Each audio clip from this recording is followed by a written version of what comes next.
এক একটা জাহান্নামী, দুনিয়ার পাপী, দুনিয়ার মজলুম, দুনিয়ার নাফরমান, ওই জাহান্নামের মধ্যে পুরতে পুরতে আংরা হয়ে যাবে রে। আল্লাহর হুকুম অমান্যকারী ওই জাহান্নামের মধ্যে পুরতে পুরতে আংরা হয়ে যাবে। দুনিয়াতে দেখবেন শুকনো কাঠকে যখন চুলার ভিতরে দেওয়া হয়, এক একটা কাঠ পুরতে পুরতে আংরা হয়ে যায়, কয়লা হয়ে যায়। কথা কোন ঠিক কিনা বন্ধুরি? এই আমার দেওবাড়িয়ার যুবক ভাইয়েরা, মুরব্বী বাবারা, মনের দরজাটাকে খুলে দেন, আল্লাহর প্রেমে খুলে দেন, হৃদয়টাকে খুলে দেন। আমরা জানি আল্লাহ যখন বিচার দিবস সাজাইবেন, হিসাব নিকাশ শেষ করে দিবেন, জান্নাতীদেরকে জান্নাতের মধ্যে প্রবেশ করাইবেন, আর জাহান্নামীদেরকে জাহান্নামের ভিতরে প্রবেশ করাইয়া দিবেন। তারপরে আল্লাহ কি করবেন? আল্লাহ কি বসে থাকবেন? জান্নাতীরা জান্নাতের মধ্যে জান্নাতের নিয়ামত সমূহ ভোগ করবে, আর জাহান্নামীরা জাহান্নামে বসে বসে শাস্তি ভোগ করবে। দুইজনেই ভোগ করবে। আরে ভাই, কেউ শাস্তি আর কেউ হইল শান্তি। এ বন্ধু, জান্নাতীরা জান্নাতের মধ্যে আরাম এসে থাকবে, চিরকাল আবাদ আবাদ, মৃত্যু নাই। ওই জান্নাতীরা 25 থেকে 30 বছরের যুবক থাকবে, মেয়ে লোক, মহিলারা থাকবে 30 থেকে 25 বছরের যুবতী, কেউ বলে 18 বছর হতে পারে। বন্ধুরে, আর জাহান্নামীরা এমন ভাবে জাহান্নামী থাকবে, হাদিস প্রমাণ করে 70 গজ পর্যন্ত জাহান্নামীদের চামড়ার পোড়াটা হবে, চামড়ার পরিমাণ হবে 70 গজ পর্যন্ত। যারা গজের হিসাব বুঝেন, এবার বুঝেন জাহান্নামীরা কত বড় ভয়ঙ্কর ভাবে জাহান্নামে শাস্তি ভোগ করবে। ওই দিনের চিন্তা করুন, আপনি আমার স্থানটা কি জান্নাতে হবে না জাহান্নামে হবে? যদি আমি প্রশ্ন করি, ভাই আপনি কি জান্নাতে যাইতে চান না জাহান্নামে যেতে চান? এখানে একটা মানুষ নাই বলবে যে জাহান্নামে যেতে চাই। কিন্তু আমি যদি বলি, ভাই আপনি হারাম ছেড়ে দিন, আপনি আমার বিরুদ্ধে ফতোয়াবাজি করবেন যে হুজুর এইগুলো কোথায় পেয়েছে। কিন্তু আল্লাহ বলেন, হারাম থেকে দূরে থাকো, হালাল পথে তোমরা চলো। যদি তোমরা হালাল পথে চলো, হে আমার বান্দারা, তোমরা চিরস্থায়ী শান্তির জায়গা জান্নাতে প্রবেশ করবে। আল্লাহ যখন জাহান্নামীদেরকে জাহান্নামে দিবেন, জাহান্নামীদের এই কানের লতি থেকে এই কানের লতি পর্যন্ত দূরত্ব হইল। যারা মক্কা মদিনা গিয়েছেন, মক্কা থেকে মদিনা যতটুকু দূরত্ব, যতটুকু রাস্তা, জাহান্নামীদের এই কান থেকে এই কানের দূরত্ব হবে মক্কা মদিনা যতটুকু পরিমাণ রাস্তা আছে, যত কিলোমিটার আছে তত কিলোমিটার পর্যন্ত। এত বড় করার পরেও আল্লাহ যখন শাস্তি দিবে, আল্লাহ যখন জাহান্নামীদেরকে জাহান্নামে দিবে, সূর্যকে জাহান্নামের মধ্যে নিক্ষেপ করবে, চন্দ্রকে জাহান্নামের মধ্যে নিক্ষেপ করবে। কারণ কি জানেননি? পৃথিবীতে সূর্যের পূজারী আছে, চন্দ্রের পূজারী আছে। সূর্য এমন ভাবে তাপ দিবে, জাহান্নামের আগুনটা প্রথম 1000 বছর তাপ দেওয়ার পরে লাল বর্ণ ধারণ করেছে, দ্বিতীয় 1000 বছর তাপ দেওয়ার পরে সাদা বর্ণ ধারণ করেছে, তৃতীয় 1000 বছর তাপ দেওয়ার পরে কালা বর্ণ ধারণ করেছে। অন্ধকারের মধ্যে কিন্তু মানুষ কিছু দেখতে পায় না, এই জন্য জাহান্নামের আগুন হবে কালো। ওই কালো আগুনের মধ্যে যখন নিক্ষেপ করবে, কেউ কাউকে দেখবে না। এক একটা জাহান্নামী, দুনিয়ার পাপী, দুনিয়ার মজলুম, দুনিয়ার নাফরমান, ওই জাহান্নামের মধ্যে পুরতে পুরতে আংরা হয়ে যাবে রে। আল্লাহর হুকুম অমান্যকারী ওই জাহান্নামের মধ্যে পুরতে পুরতে আংরা হয়ে যাবে। দুনিয়াতে দেখবেন শুকনো কাঠকে যখন চুলার ভিতরে দেওয়া হয়, এক একটা কাঠ পুরতে পুরতে আংরা হয়ে যায়, কয়লা হয়ে যায়। কথা কোন ঠিক কিনা? ও বন্ধু, ওই দিনের চিন্তা করুন, যখন জাহান্নামে পুরতে হবে আপনি আমার কৃতকর্মের কারণে। ওই দিন যাদের ঈমান থাকবে, আল্লাহ বিচার দিবস শেষ করার পরে একটা টুকরা আঙ্গুরের সাথে কথা বলবেন। যারা আল্লাহর হুকুম পালন করতে পারে নাই, কিন্তু বান্দার হুকুম কোনোদিন মারে নাই, বান্দার হুকুম মারে নাই, এমন কিছু আল্লাহর বান্দার সাথে আল্লাহ কথা বলবে। আল্লাহ যখন কথা বলতে যাবে রে বাবা, দেখবে এক একটা জাহান্নামী পুড়তে পুড়তে কয়লা হয়ে গিয়েছে। আল্লাহ বলবে ফেরেশতারা এক একটা জাহান্নামী ধরে নিয়ে আসো, আমি কথা বলবো।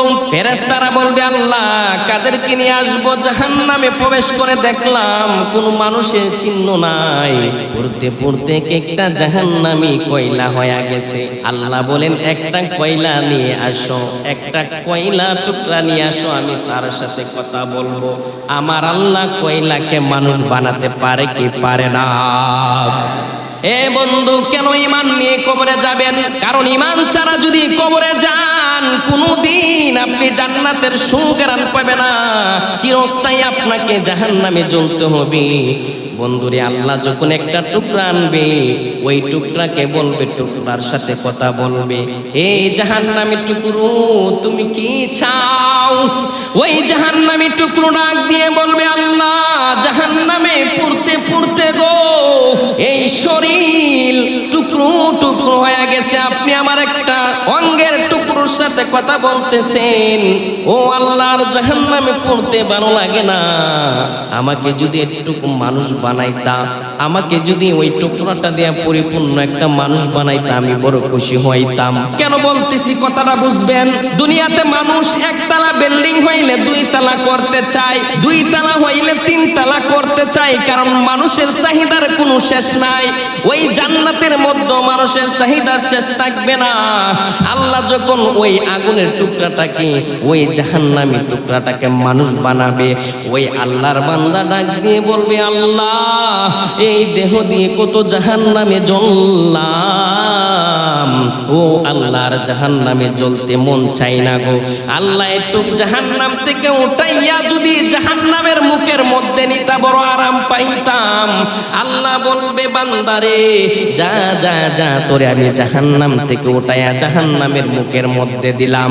জাহান্নামের মুখের মধ্যে যখন নিবি রে বাবা, বান্দার আরজি বাড়তে থাকবে।